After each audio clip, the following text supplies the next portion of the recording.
And the children who are sitting way in the back, because you can't be vaccinated yet, are especially welcome, of course. And the reason we're wearing all our masks and keeping all the windows open, because we want to welcome everyone safely to this celebration. We want everyone to feel that they are welcome to Jesus's place. When Jesus was with his disciples on the road through Galilee, I think there were times, and I've mentioned this a few times, where he was talking to crowds of people, and there were a few times when he was talking a bit more intimately to the disciples themselves. And when he was talking intimately to the disciples themselves, I like to pay attention to that a little more because I think it's kind of like the audience that we are. We are both the crowd sometimes and the disciples, but most of the time, the people who are in the church are the people that Jesus is speaking to more intimately. And the people that Jesus is speaking to outside his disciples, they might be the people who aren't here. So I want to say that today is a scripture that we should pay very close attention to, especially the part where the disciples don't know what he's saying. Last week, we got the story of Jesus telling the disciples that he must be killed, that he would be rejected, that everything that they thought was going to happen was not going to happen. And then he asked Peter to tell him who Peter thought he was, and Peter still responded, "You are the Messiah," because his faith probably led him to continue whatever he believed, even in the face of Jesus telling him the opposite was likely to happen. I think now the disciples have had a little time to let it sink in, and maybe they've heard it more than once, and they still don't understand. They don't understand the idea that Jesus would allow himself, if he is the Messiah, to be killed, to be betrayed, and then that somehow he would rise again. This is something the world still struggles with, the idea that Jesus has risen again. And even some of us struggle with it, the idea that Jesus is still alive, has overcome death and the grave, and that is what we are witnesses to. It's a shame, really, because when we do not allow ourselves to believe in the life of Christ, what happens is that our message gets less and less exciting, less and less good, and more tired. If what we are doing is simply talking about the world the way it is, then, well, we know how the world is. It's not very much fun to be in. The thing about Jesus is that he turns the way the world is on its side, not really on its head. I mean, I think upside down would be a little more chaotic than Jesus. But when he's telling the disciples that he must die and then be resurrected, and also that what they're worrying about, the question of who's the best, who's the greatest, is not the most important thing. When he's telling them that, he gives them a strange image. The image of a little child in the middle of them. When we think about this image of the little child, I think it's easy for us to go to the direction that I went in at the beginning of this sermon, welcoming all the children. We're so glad you're here. But this is a little more dangerous than that.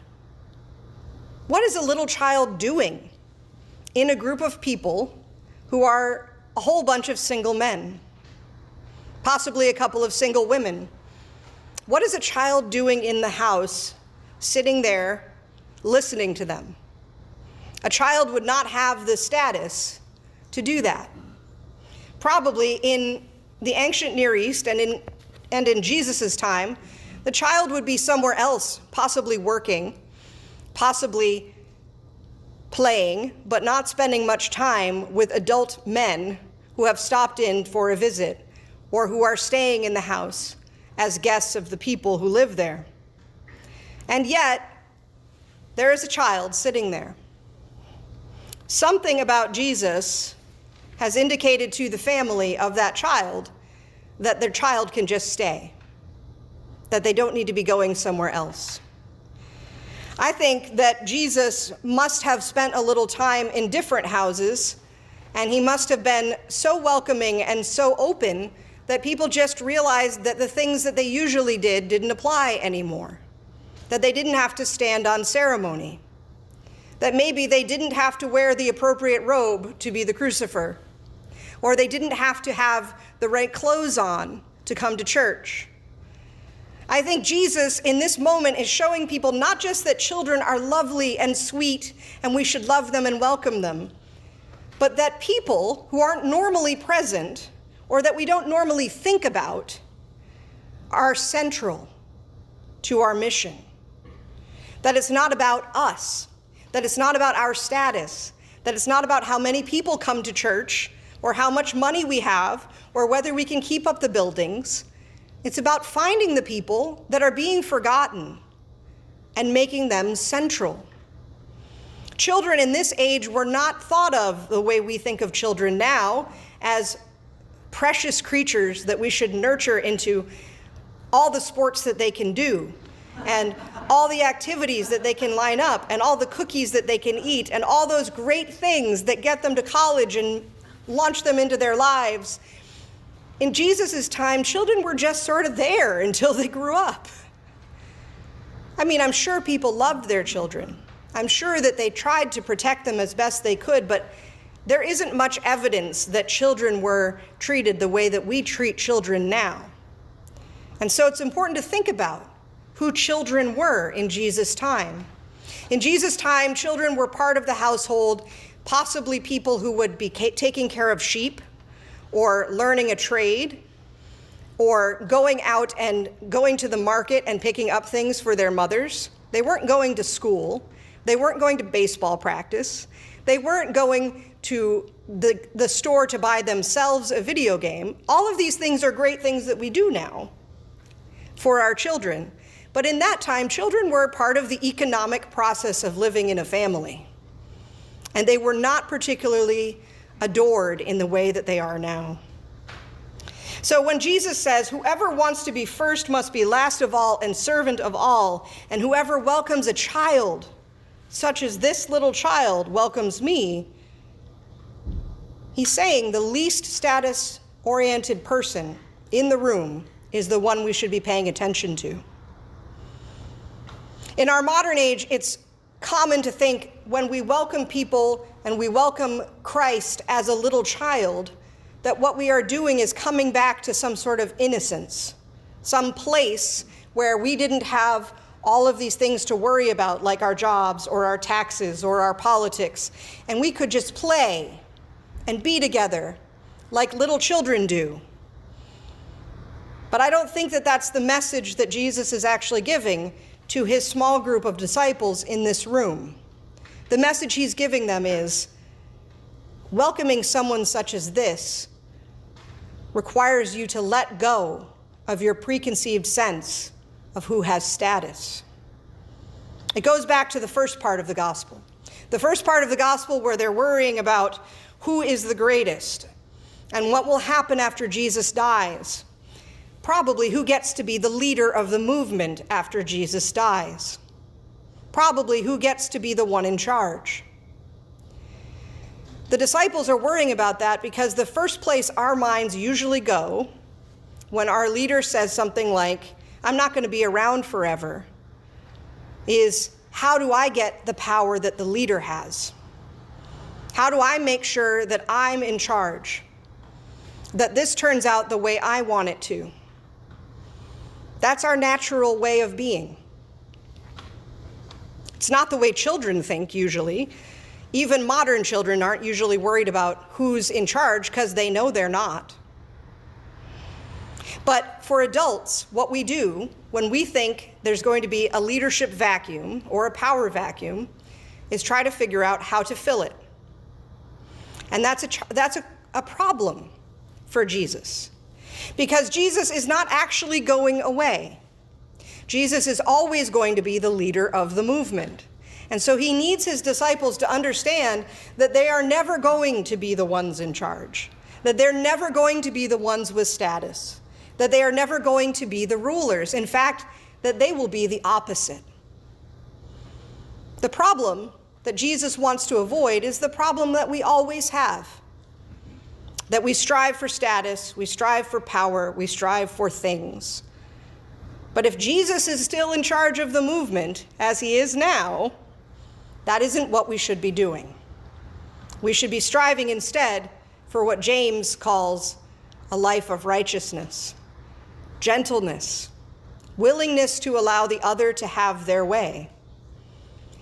It can seem a little trivial, but even in our small church conflicts, you can see this play out. You can see it play out in the rocky start we've had to getting our service times together. Who gets to have which service? Is it more important to have the early one or the later one? Is it more important that we each get the equal amount of the priest's time, or can we have another priest to help us? All of these questions are the kinds of questions, though they didn't get into a big stupid conflict about it, but all of these questions are the kinds of things that James says will always happen. And Jesus knows will always happen. And the only way to get out of them is to remember that Jesus is still in charge of the movement. That even in dying on the cross and being resurrected, Jesus is still in charge of our church. And so as we go forward, welcoming children, welcoming more new people, growing, it's important if you see that the other church grows more than your church, or the one you think of as your church. It's great. If the other church gets more children, it's great. If the other church has a really great idea for an outreach project, join it. We're all in the same movement, and Jesus is still in charge. And when we welcome little children, it doesn't matter which building we welcome them into. And when we welcome the poor and feed them, it doesn't matter where we started from. All these things matter because we love them, but those things are passing away. And Jesus is the one who is not. So, we're going to pray for each other. We're going to pray later for a discernment of our new mission together. And I hope that you will honestly and fully commit yourselves to doing that mission together. Not because it will save you from losing your church. We know what Jesus says about trying to save things you're losing. What it will do instead is help grow a new thing in the name of the one who is still alive. It will help us to understand what the disciples could not understand, that Jesus is still living, still leading, and still the power that gives us strength. So that's what we're celebrating today. That's where we're going. We don't know actually where we're going to end up, but where we're going is where Jesus went and where he prepares a way for us.